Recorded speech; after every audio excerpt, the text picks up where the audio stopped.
On se retrouve pour une nouvelle vidéo de phytothérapie où je vais vous présenter 3 plantes qui sont intéressantes pour lutter contre la constipation. Mais avant de vous les présenter, comme d'habitude, vous savez qu'en naturopathie, on cherche la cause de son trouble pour le régler. Et donc, les plantes que je vais vous présenter sont des aides, des béquilles temporaires qui vous aident lorsque la situation est un petit peu compliquée et qu'il faut trouver une solution. Mais vous ne réglerez jamais vos problèmes de constipation si vous n'en trouvez pas la cause.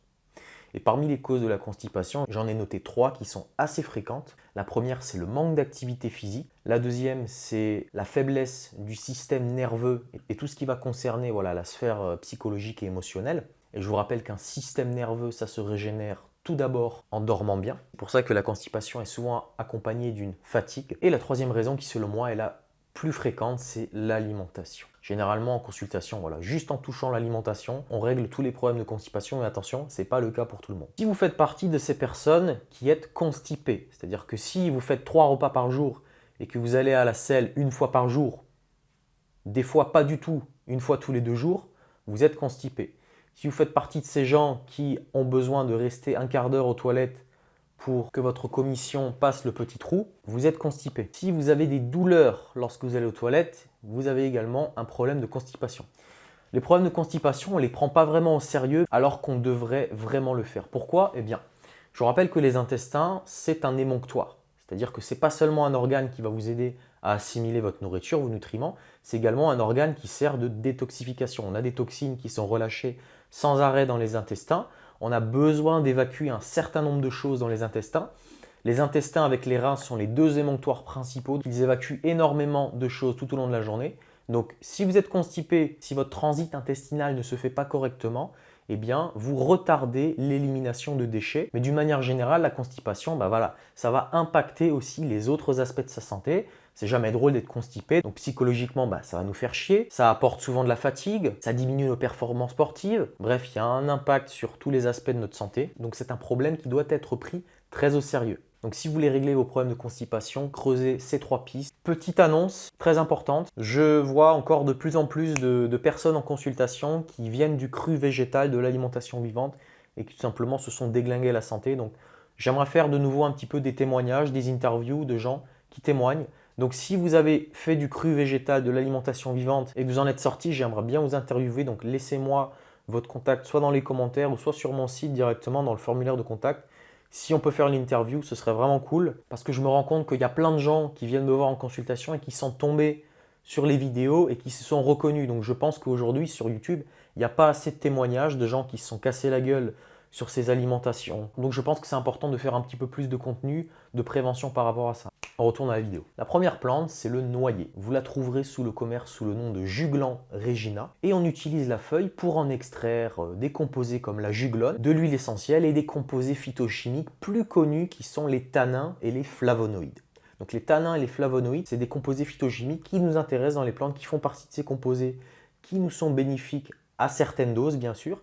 Et si le sujet vous intéresse, je vous invite à aller voir la vidéo qu'on a fait avec Abdelaziz de l'école Innov Naturopathie sur les composés phytochimiques des plantes et leurs bénéfices sur la santé. La vidéo s'affichera en haut. Je vous invite vraiment à aller la voir si c'est un sujet qui vous intéresse. Alors, quelles sont les caractéristiques du noyer? Premièrement, c'est une plante qui est hypoglycémiante. Donc, si vous avez des petits problèmes à réguler votre glycémie, elle peut vous aider, mais la glycémie se règle en premier avec l'alimentation. Mais ça peut vous aider sur le moment. Elle est également astringente, mais elle est surtout dépurative. Dépurative, ça veut dire qu'elle va purifier le sang, ça va vraiment opérer une détoxification. Et ces toxines vont s'éliminer à travers plusieurs émonctoires, les reins, les intestins et la peau. Quand est-ce qu'on utilise le noyer? On va l'utiliser par exemple pour une cure dépurative en naturopathie, lorsqu'on fait des cures de détoxification. Mais elle est également utile lorsqu'on a des diarrhées, des hémorroïdes, des inflammations dermatologiques, donc tout ce qui va être au niveau de la peau, puisque je vous rappelle que sort à travers la peau, les inflammations au niveau de la peau, ce sont des déchets qui n'ont pas été traités par les autres émonctoires et donc le caractère dépuratif du noyer va permettre d'orienter cette détoxification vers d'autres émonctoires. Vous pouvez également l'utiliser en cas de sudation excessive, encore une fois. Si vous transpirez beaucoup plus que ce que vous transpirez d'habitude, c'est peut-être qu'il y a une détoxification qui se fait au niveau de la peau. Et donc pour soutenir cette détoxification, pour dériver ça vers d'autres émonctoires, vous pouvez choisir le noyer. Ce qui est pratique avec le noyer, c'est qu'il n'y a ni effet secondaire, ni contre-indication, et ni interaction avec d'autres médicaments connus à ce jour. Comment est-ce qu'on utilise le noyer? De trois façons. Vous prenez soit en teinture mère, 30 gouttes une fois par jour dans un petit peu d'eau, sous forme de tisane, une cuillère à café, vous laissez infuser 5 minutes et vous buvez, ou alors sous forme de fleurs de bac. Ensuite, la deuxième plante qui est intéressante pour lutter contre la constipation, c'est le lin. Vous la trouverez dans le commerce sous le nom de Linum usitatissimum. Bon, c'est un nom un peu compliqué. Et on utilise la graine pour en extraire de l'huile grasse et un composé qui est assez connu, qui sont les mucilages. Alors les mucilages, qu'est-ce que c'est? C'est une molécule issue de la famille des glucides, donc des polysaccharides, et qui vont avoir une propriété, c'est de se gonfler lorsqu'elles absorbent de l'eau, qui va conférer au lin les caractéristiques suivantes. Le lin est émollient et adoucissant, c'est-à-dire qu'il va ramollir et relâcher les tissus. Et il est également laxatif. Donc le côté laxatif et adoucissant, ça fait une espèce d'action combinée où on relâche les tissus et on ramollit la selle et on lui permet de s'évacuer plus facilement. Pour quelle problématique utiliser le lin? Déjà, si, on va dire au niveau interne, vous avez de la constipation chronique. Ça peut également s'utiliser en externe sous forme de cataplasme lorsque vous avez des inflammations. Néanmoins, il y a des contre-indications à l'utilisation du lin, ce sont les occlusions. Je vous l'avais déjà expliqué dans une vidéo précédente sur la bourdaine. Le problème des plantes laxatives, c'est que voilà, c'est une espèce de petite chasse d'eau qui va arriver dans vos intestins. Donc si vous avez des occlusions, des iléus, si vous avez des blocages, des bouchons qui se forment dans vos intestins, ça peut être extrêmement toxique. Si vous avez des occlusions intestinales, n'utilisez pas le lin. Il n'y a pas d'effet secondaire a priori, mais néanmoins, le lin peut réduire l'absorption de certains médicaments. Comment on utilise le lin? On l'utilise de plusieurs façons. On peut l'utiliser sous forme de graines. Donc là, c'est directement dans l'alimentation, les graines de lin. C'est pas du tout ce que je conseille. Pourquoi? Parce que souvent les gens vont utiliser des graines de lin entières et pas moulues.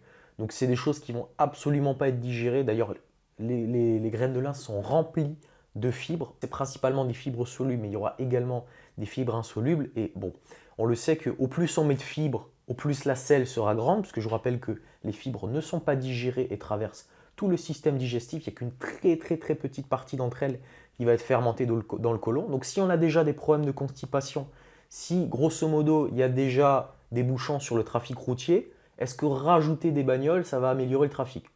Je ne pense pas. C'était l'image qu'avait utilisé le docteur Paul Mason, qui avait fait une petite conférence dans laquelle il avait pris une étude qui avait montré que sur 3 groupes de personnes, donc c'est des personnes qui avaient des problèmes intestinaux, des ballonnements, on leur avait donné des régimes alimentaires différents, et le seul groupe qui avait enlevé complètement les fibres de son alimentation, c'est le seul groupe où il y avait 100% des personnes qui n'avaient plus de problèmes digestifs.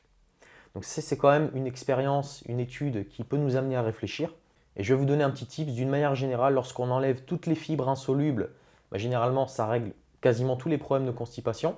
Je dis quasiment, tous les problèmes qui sont liés à une alimentation. Donc vous enlevez toutes les céréales, les légumineuses et les oléagineux.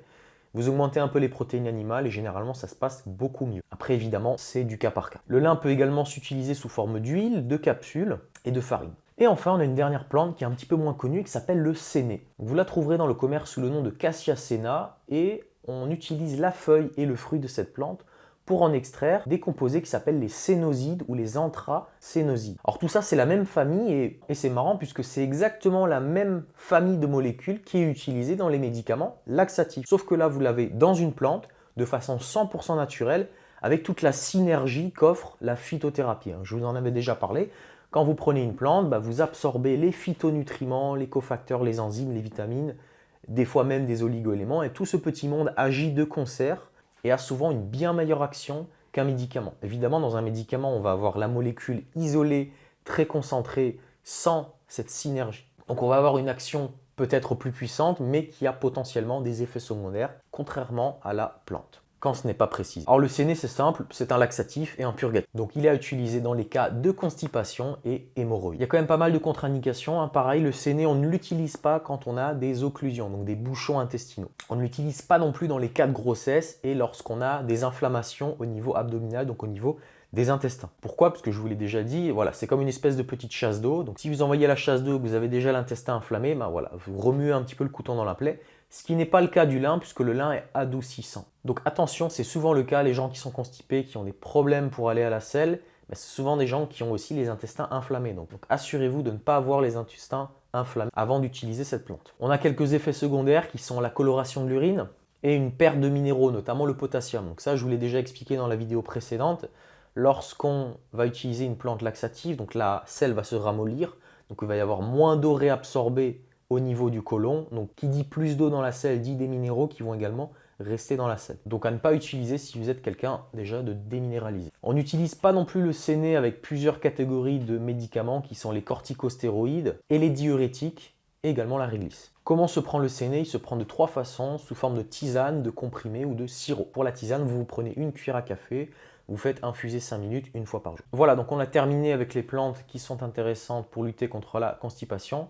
Je vous rappelle une dernière fois que vous devez régler la cause, donc allez chercher au niveau de l'activité physique, du système nerveux, hormonal, de vos émotions, qui sont souvent des déclencheurs, mais pas des causes. Et évidemment, la cause la plus fréquente, l'alimentation. Je vous dis à plus sur Vitaï TV. Allez, ciao!